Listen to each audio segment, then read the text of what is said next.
Tonight, we begin with a development that U.S. officials had privately feared, publicly dismissed, and quietly prepared for behind the scenes.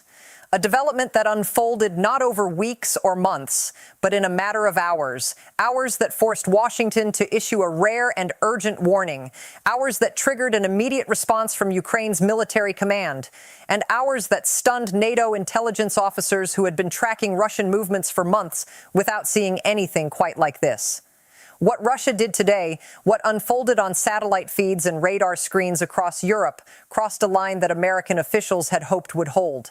And when that line broke, Ukraine did not hesitate. They responded with force, fast, precise, and unmistakable. And tonight, we are learning just how consequential those decisions may be for the future of this war. For months now, there had been whispers, not confirmed intelligence, not formal reports, just whispers, that Russia was preparing something unconventional, something that didn't fit their previous patterns. Russia has been unpredictable, yes, but they have been predictable in their unpredictability. Their moves have followed a certain logic, a rhythm, almost a pulse. But what set off alarm bells in Washington this week was that the pulse went silent. Analysts who monitor Russian troop movements know the indicators: the supply lines, the fuel convoys, the electronic warfare units, the sudden disappearance of radio traffic. All of that went quiet. And whenever Russia goes quiet, it means something is about to get loud. Early this morning, U.S. Space Command detected what they described as a clustered movement near one of Russia's long-range missile regiments, including the repositioning of mobile launchers that had not been moved in over a year. These are the kinds of assets Russia only brings out when they are signaling something very specific: power, escalation, or preparation. Washington officials didn't know which category this fell into, or whether it fell into all three at once. But what they did know was that Russia was changing posture. And when a nuclear-capable state shifts posture without explanation, even by a single mile, Washington pays attention. The warning issued by the White House tonight was not normal. It was not routine. It was not symbolic. It was urgent.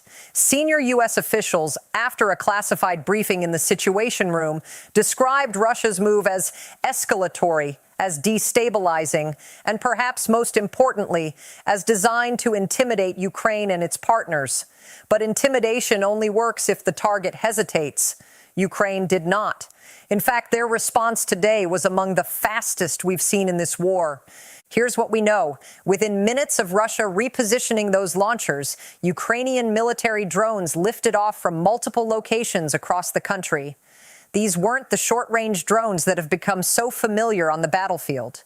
These were long-range reconnaissance systems, systems Ukraine only deploys when they are preparing to strike high-value targets deep in occupied territory.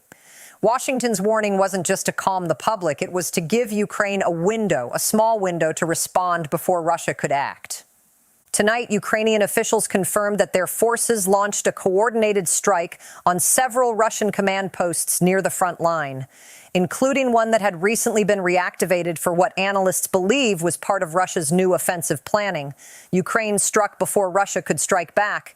They hit radar systems, air defense positions, and transport vehicles that were likely preparing to support Russia's missile launchers. In other words, Ukraine targeted the infrastructure around Russia's latest move, the skeleton that would have made it operational. This is what made Washington's warning so urgent.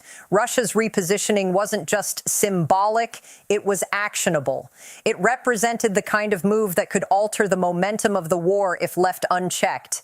And Ukraine, understanding that fully, responded with force, not recklessly, not impulsively, but strategically. They didn't target civilian infrastructure. They didn't hit random positions. They hit the nodes of Russia's escalation. They hit the connective tissue. And here's where the story becomes even more striking. U.S. officials now believe that Russia's latest move was designed to test the resolve of Western support after several months of political gridlock in Washington and fatigue across Europe. Russia wanted to see whether the West would blink, whether the U.S. would hesitate to confront Moscow's escalatory posture. But instead, the opposite happened. The United States didn't blink. They issued a warning that was so direct, so unambiguous, that even Moscow noticed. You don't get the Kremlin's attention easily, but today, Washington did. U.S. intelligence analysts, speaking with reporters under anonymity, described Russia's shift as a probing action, a way to examine whether Ukraine's defenses and the world's attention had weakened. But Ukraine proved today that they remain both capable and prepared. Their strikes were not only accurate, they were timed so precisely that Russian units were still in motion when the first explosions hit. That timing matters because it shows Ukraine was watching Russia as closely as the U.S. was, maybe even more so. It shows that Ukraine is not a passive recipient of Western warnings. They are an active participant in monitoring threats and acting on them. As reports continued coming in throughout the day, we learned more about the scale of Ukraine's response. Ukrainian jets carried out low-altitude runs along contested sectors, forcing Russian units to scatter and break formation. Ukrainian artillery teams targeted Russian ammunition depots that had been quietly resupplied in the last 48 hours.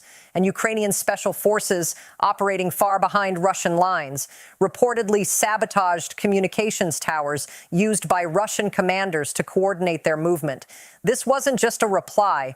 This wasn't just force. This was strategy. This was control. And control is the one thing Russia has struggled to maintain since the early days of this war. For every advance they have made, Ukraine has countered with something that complicates the Kremlin's narrative. Remember, Russia thought Ukraine would collapse within days. They thought NATO would fracture. They thought the U.S. wouldn't be able to sustain support. But tonight, the exact opposite is happening. The West is more united than Russia expected. Ukraine is more resilient than Russia prepared for, and Russia is more exposed than they're willing to admit. What makes this moment so dangerous and so important is that Russia's latest move happened at a time when Putin is under increasing domestic pressure. Russian hardliners want escalation. Russian moderates want an end to the conflict. Russian soldiers want relief. And Russian families want answers. Putin is balancing these demands while fighting a war he expected would be over 2 years ago. And when leaders in that position make sudden moves, they're not doing it from strength. They're doing it from pressure. They're doing it from vulnerability. Washington's urgent warning, now broadcast across every major news network, was designed to signal that the U.S. is not willing to let Russia manufacture a new crisis to regain momentum. U.S. officials said plainly that Russia's repositioning was inconsistent with stabilizing behavior. That is diplomatic language for, we see what you're doing, and we're not going to let you get away with it. You don't usually hear that tone from Washington unless something serious is at stake. Meanwhile, Ukraine's president addressed the nation in a brief, tense speech tonight. He said Ukraine will not allow Russia's escalation to dictate the pace of this war. He said Ukraine will respond at a time and place of our choosing. And he said Ukraine's actions today were a demonstration that Ukraine will remain sovereign, free, and unbroken. These are not rhetorical flourishes. These are statements from a country that understands just how high the stakes have become. Here's what makes the situation even more concerning. Russia's latest move wasn't isolated. Along with the repositioning of the missile launchers, Russian naval units in the Black Sea also shifted formation. Russian aircraft near the eastern border flew unusual patterns. Russian cyber units increased their activity targeting Ukrainian energy systems. All of this happened within the same 24-hour period. When Russia moves multiple pieces at once, it means something larger is underway. U.S. analysts are now considering several possibilities. One is that Russia is preparing a new offensive. Another is that Russia is attempting to force Ukraine to divert resources from ongoing counteroffensive operations. A third possibility, the one worrying officials the most, is that Russia is attempting to force the West into a negotiation from a position of fear. But today, Ukraine took that card off the table. They didn't negotiate. They didn't wait. They didn't show fear. They answered force with force. What we're watching now is a test of endurance. Russia wants to see how far Ukraine will go. Ukraine wants to show Russia how far they've already come. The U.S. wants to prevent this conflict from escalating into something that redraws the security map of Europe.